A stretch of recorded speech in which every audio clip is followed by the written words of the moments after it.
I think she's moved every chair, like, pretty much, I touched everything. I touched Welcome to everything. the spiritual Darshan Center for Spiritual Evolution, where you leave out your problems on the outside and you go to another place in time and healing here. Beautiful. Thank you.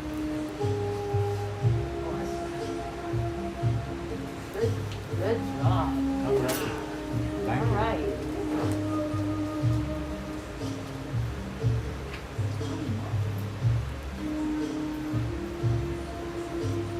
Everybody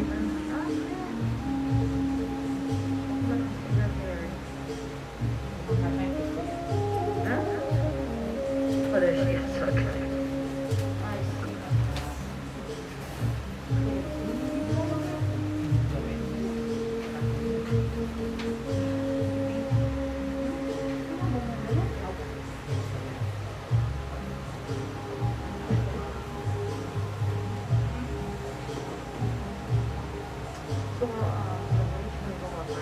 Okay, and you can use your microphone so that everybody, especially them online, and also the mic.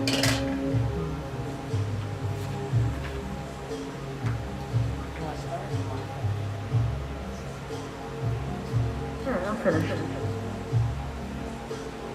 And I'll just borrow.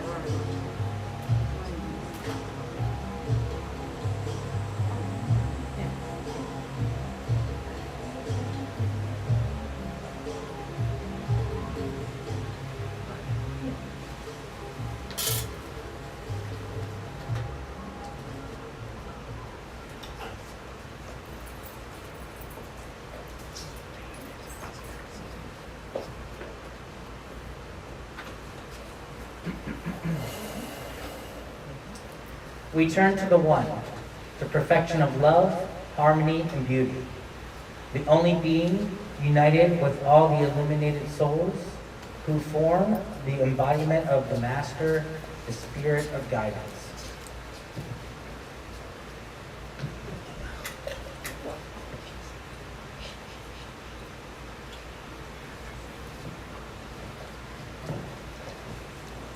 We turn to the One whose nature is mercy and compassion, and whose being is all peace, Father, Mother, Creator, and Sustainer of our lives. Send on the whole humanity your peace, and unite us in your divine harmony.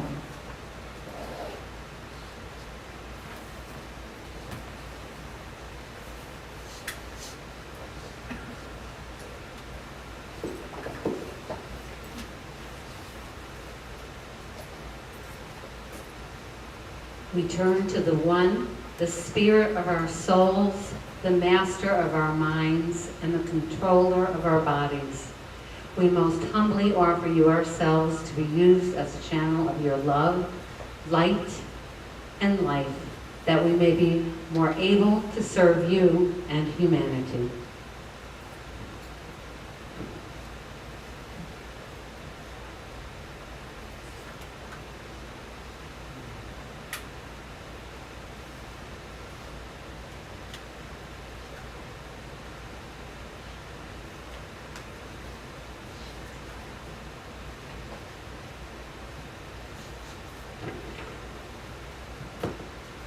And we turn to the light of all souls, the life of all beings, the healer of our hearts, all-sufficient, all-powerful God, the forgiver of our shortcomings. Free us from all pain and suffering and make us your instruments, that we may in turn free others from pain and suffering. And may we impart to them your light, your life, your joy, and your peace.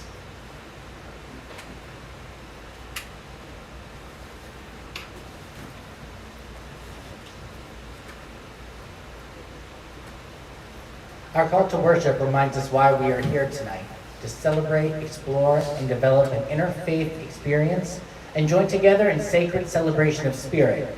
We welcome you to the Darshan Center for Spiritual Evolution, where our vision is attuned to a higher awareness of oneness. This house of worship is an interfaith and interfaith, sacred space for all people to heal, grow, learn, and develop a spiritual consciousness that celebrates the manifestation of the divine in all things. And this spiritual community is one of inner faith exploration, embracing all faiths that are affirming and positive, adhering to the highest spiritual goal of be good and do good. The major tenet of this spiritual community is that there is one infinite, all-powerful, all-knowing, ever-present divine source that moves in and around all that is seen and unseen. We affirm that this divine source is called by many names and is beyond name and form. And we recognize that while there are many paths that lead to enlightenment, each person is on their own personal journey toward the awareness and the understanding of the divine. We believe that we are spiritual beings having a human experience, and that we are spiritually evolving in this lifetime. We declare that enlightenment is possible in the here and now, and that this enlightenment can offer us joy everlasting. We know that living in the present moment and recognizing the true I am, which is our divine nature, is where enlightenment lies. And we hope that you experience darshan, which is a Sanskrit term for visit with the divine, as a result of the sacred celebration that has been designed for you tonight. We are the guardians of the Darshan Center, and we are so pleased to have you here in Satsanga with us. Please join us now as we celebrate with song.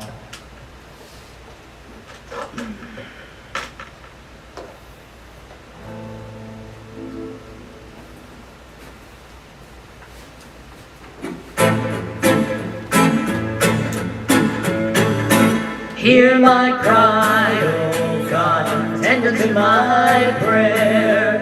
From the ends of the earth I will cry unto thee when my heart is overwhelmed. Lead me to the rock that is higher than I. For you, O God, have heard my vows. You have given me the heritage of your love. I will abide in your presence forever, and so will I ever sing your praise. Hear my cry, O God, tend to my prayer. From the ends of the earth I will cry unto thee when my heart is overwhelmed. Lead me to the rock that is higher than I. For you have been a shelter for me, a strong tower from the enemy. I will abide in your presence forever. I will trust in the cover of your wings. Hear my cry, O God, tender to my prayer. From the ends of the earth I will cry unto thee when my heart is overwhelmed. Lead me to the rock that is higher than I. Lead me to the rock that is higher than I.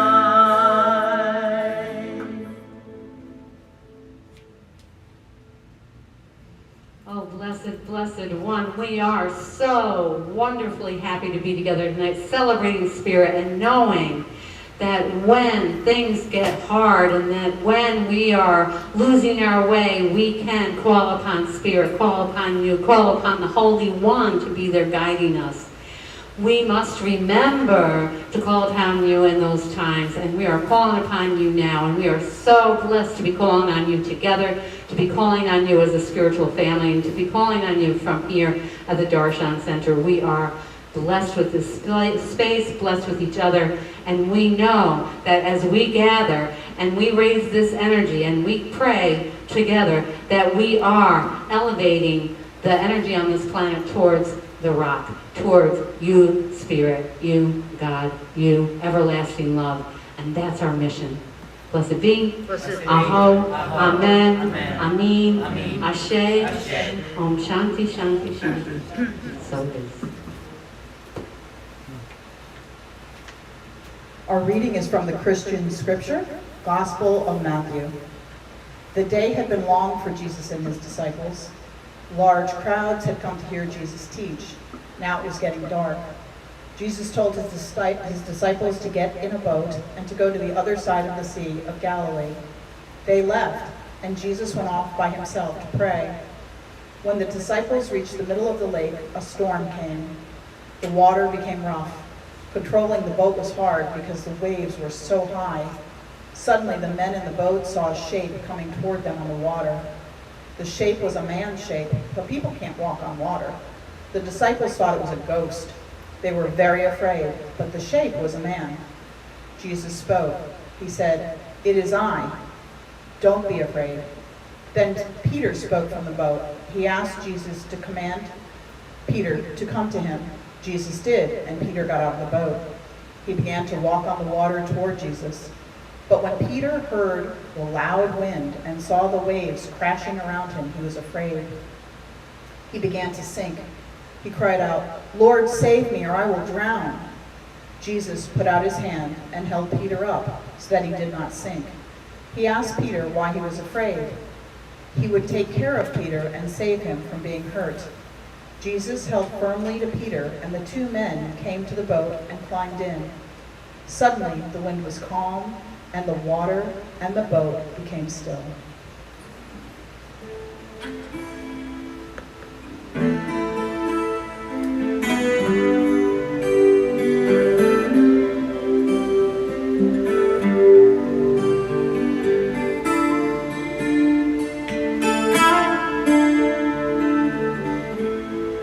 Call me out upon the waters, the great unknown, where feet may fail, and there I find you in the mystery, in oceans deep. My faith will stand. I will call upon your name. Keep my eyes above the waves. When oceans rise, my soul will rest in your embrace. I am yours, you are mine.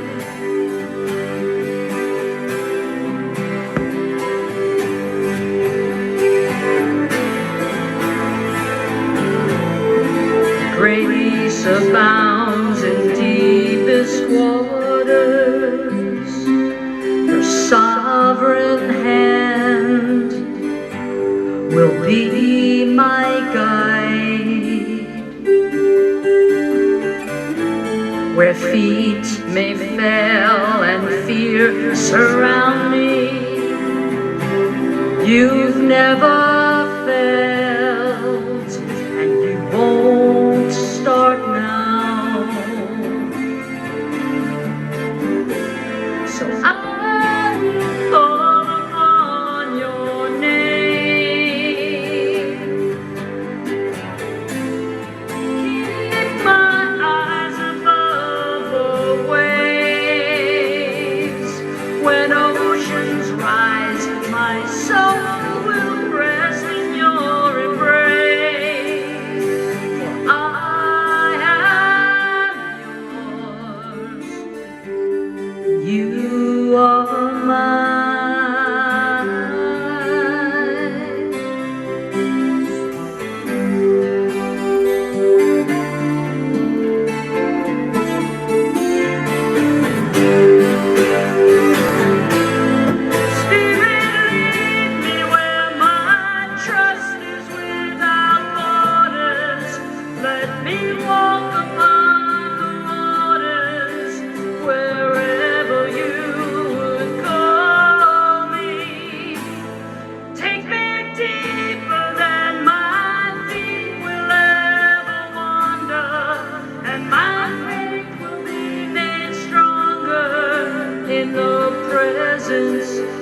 Spirit.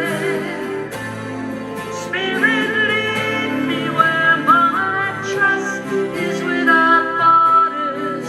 Let me walk upon the waters wherever you would call me.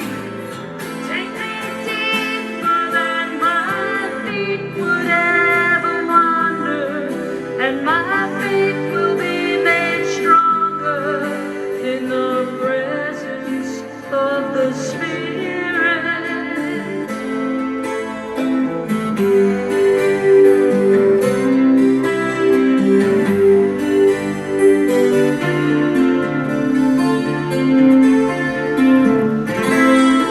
I will call upon your name. Keep my eyes above the waves. My soul will rest in your embrace, for I am yours. You are mine.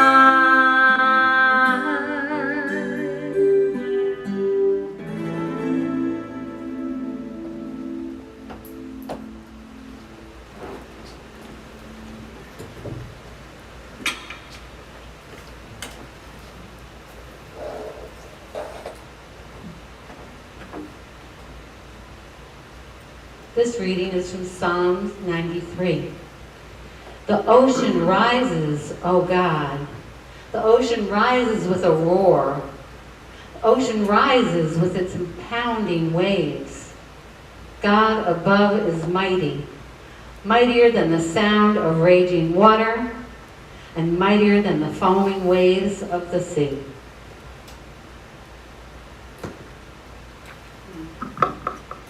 Namaste. Welcome, everyone. It's wonderful. And keep getting more and more visitors. It's awesome. Senpai. No? Oh, you're waiting for something. Okay. Awesome. So one of the things that happens to me when I'm going to do the theme, when it's my turn, is I'm always like, what's going on for me at the time, you know? And I really like to share about my struggle, my own personal humanness, my own human life on life's terms stuff. And I think that it's helpful. It's certainly helpful to me. I don't know about anybody else, but a dear friend of ours, and I'm going to say this, I'm going to try to pronounce it correctly now, Sheikh Shafayat Muhammad, who is the leader of Al-Hikmat, the mosque. He's a good friend of ours and a good friend of the seminary. And he always says before the khutbah, which is the sermon, he always says, God, please give me the words that I need to say to remind myself. Not just to remind us, but to remind myself. You know, and I often think about this spiritual discipline that we do every Sunday when we come here. If I didn't have this place and I wasn't forced to come, I say forced, who's forcing me? No one's forcing me. But you know what I mean? I have a commitment. I have to show up. I have to come, you know? And if I didn't, what would I be doing? Right? What would I be doing on the Sunday? What would I be doing on the Sunday? Would I be sitting on the couch? Would I be watching the baseball game? Would I be catching up on work? Work never ends. Work never ends. There's always work. There's always something to do. But for me to be able to come here and have this spiritual practice with like-minded people in satsanga, which is what this is called in Hindu, in Sanskrit, it's called satsanga. It means good association. The Buddhists call it sangha. The Christians call it the congregation. And I think that in the Jewish tradition, it's called the minyans. Is it the minions? We have a minion. We have enough, there's 10. There's 10. You have to have 10. Right? Is anybody? Correct me if I'm wrong. So I'm so blessed, and we always say that. It's one of our prayers in the very beginning before services. We'll pray as a clergy group, and we'll say, thank you for this space. Thank you for each other, so that we can really lift each other up. And that's what this is about, and that's what, we don't worship God for God's sake. God doesn't need us. You say, what do you mean God doesn't need us? God, the divine, the source, the one, Allah, called by so many different names, great spirit, great mystery, doesn't need us. So then why do we do this if God doesn't need us to do this? We do this for ourselves. We lift our own ego selves. We lift up our own ego minds closer to God. And so I want to share something that happened this week. And this is what gave me the idea for the sermon. Because again, I need to remind myself. So, you know, Sister Chris has been going through some health stuff, right? And I hope it's all right that I say that. Yeah? And she's been going through some stuff, you know. She's had a couple of surgeries, and we're watching her blood work very carefully, all of that. And we were getting ready to go see the rheumatologist, you know, to talk about the miracle of what is this person here, right? I mean, I'm not just saying that. You all have seen her. You know, like towards the end there, right before the miracle happened, and you know, the cripple was healed. No, I'm just kidding. But you know, right before that, she practically was not able to even stand up. You guys know that. You saw it. You know it.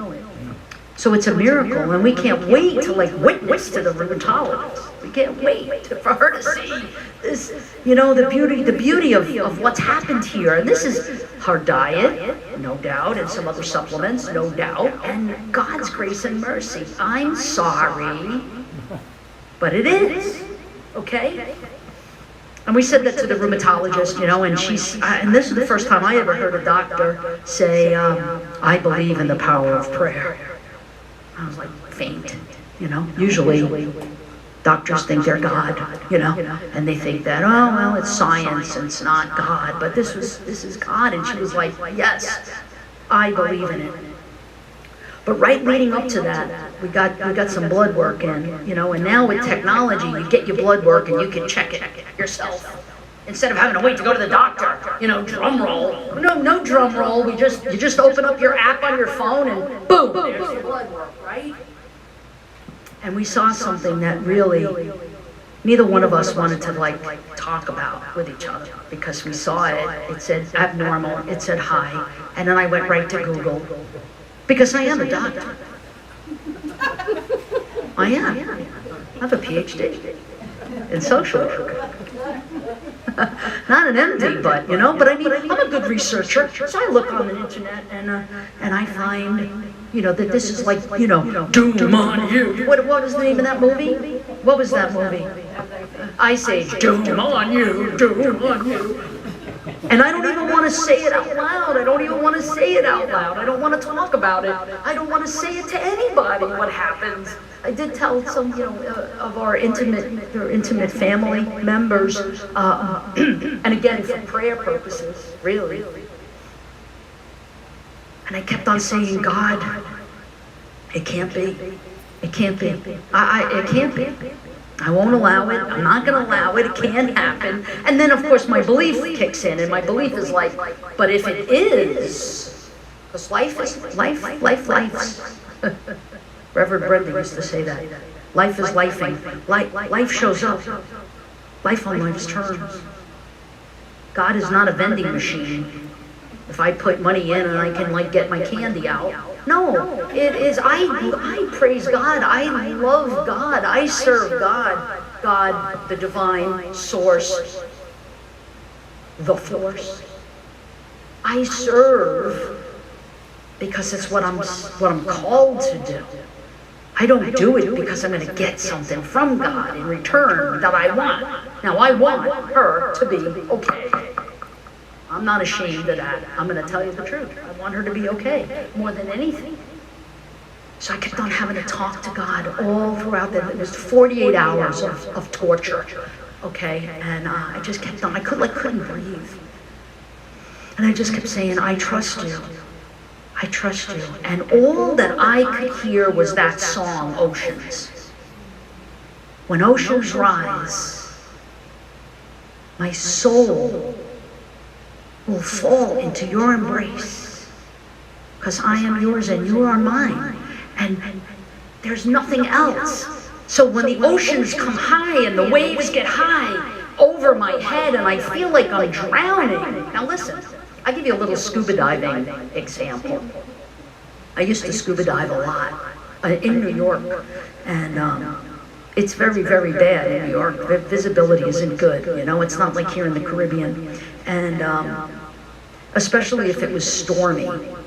So you're on the boat, oh my God, and you're trying to put the tanks on, and you're all over the place, and the boat is going like this, and then they tell you, you know, go over, you know, jump in, and you jump in, you do your wide stride over the boat, you get in, and they tell you, hold on to the line, and you're holding on to the line, and you're like a tea bag.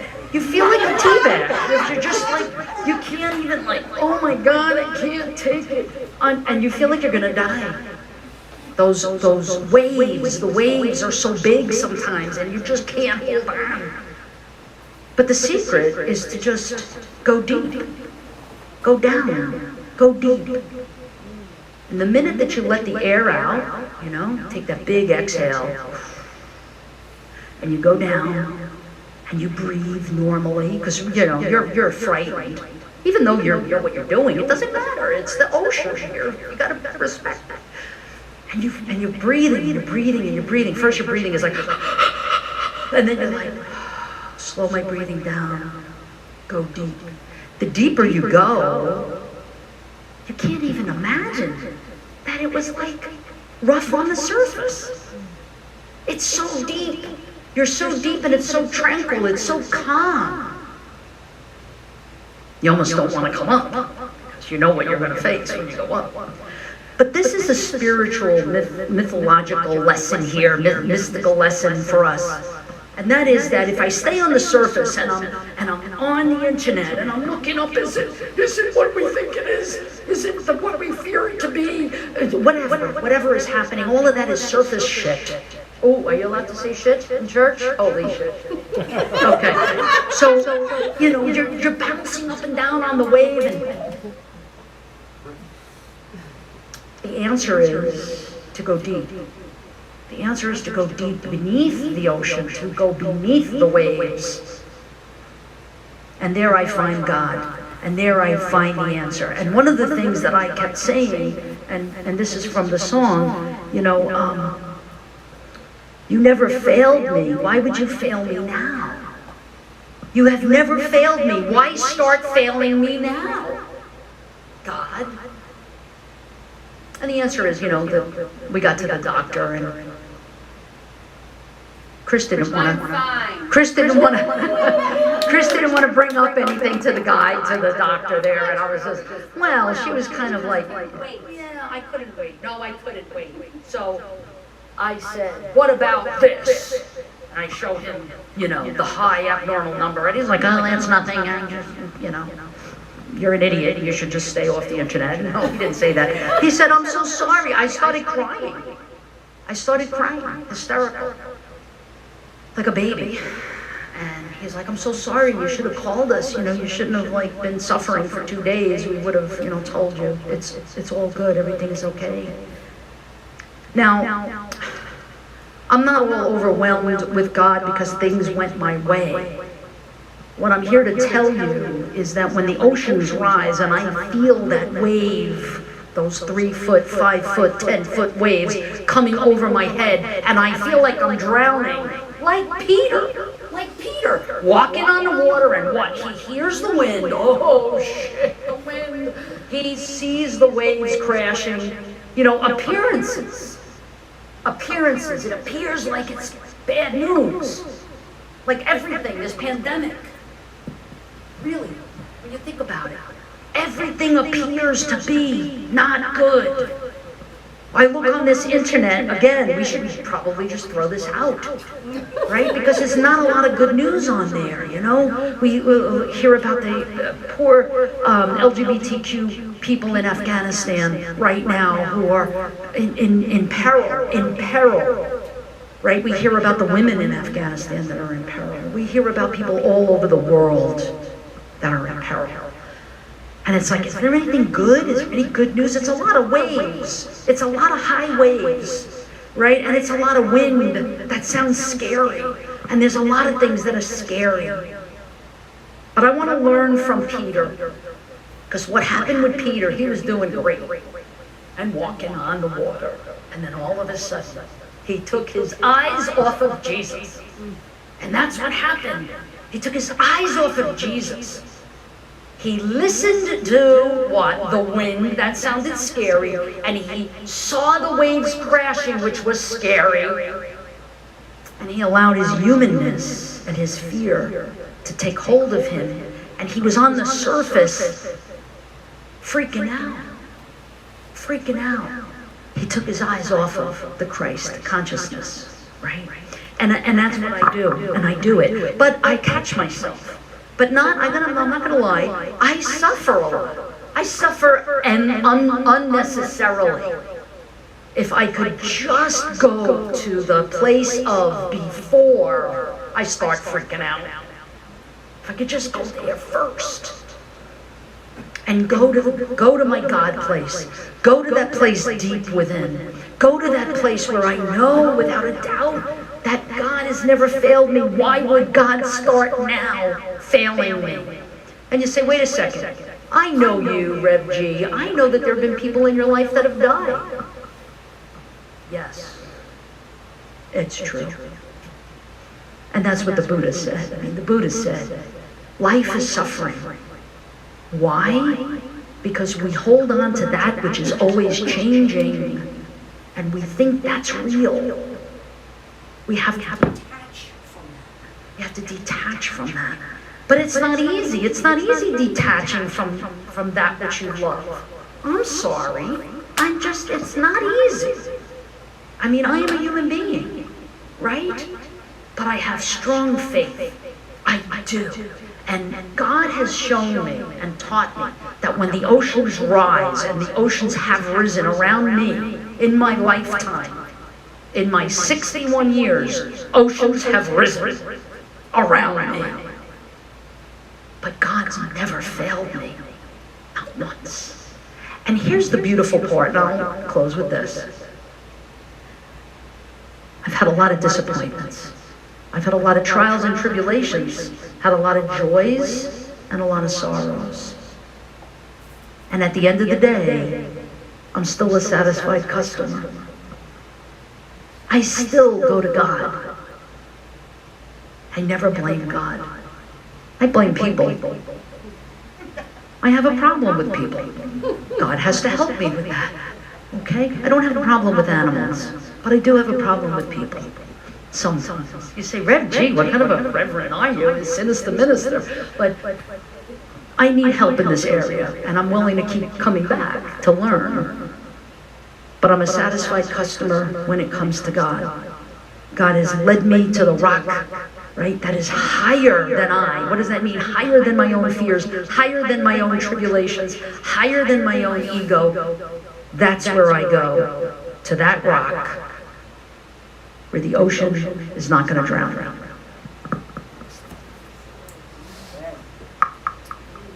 Sister Chris?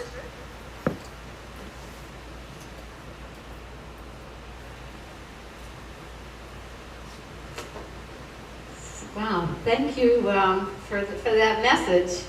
I love the analogy. I love the ocean. I love using water as a metaphor, you know, especially waves, because, you know, there's so many different ways to enjoy a wave. We can ride them, and I oftentimes think about that I'm riding these waves of events in my life, and some of them are crashing, and some of them are bringing me, you know, ride a wave, and then did you ever just get held to the ocean floor by a very powerful wave, and you think, oh my God, I'm never gonna, breathe again. There's those kind of waves. And there's also coming to the awareness that when you get out past the waves, it's a little smoother. With the more we resist, the tireder we get, and we can just kind of float on the waves, which is a different perspective from going down to the bottom, which is where that stillness is.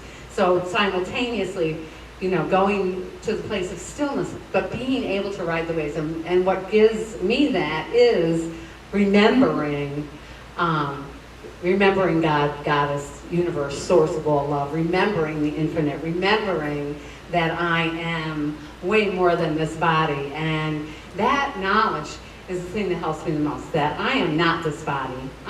This body is a part of me. This body is where my spirit is habitating right now, but I know that my spirit will be inhabiting other bodies, that this is just this body.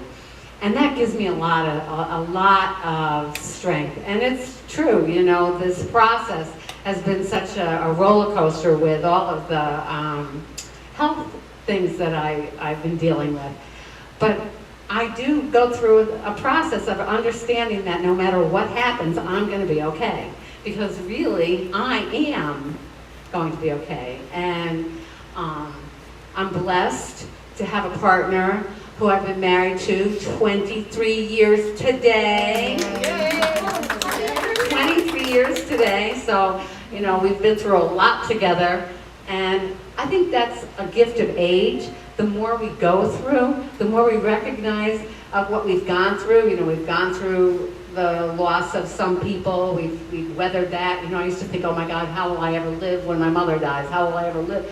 We live through stuff, and then we have that power within us of knowing that we will get through anything, and we still have our own connection to source, spirit, love, energy.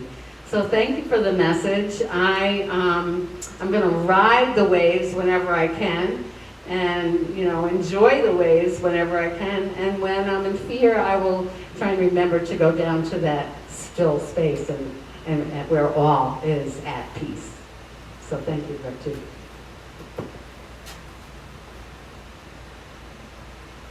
I love the scuba diving analogy.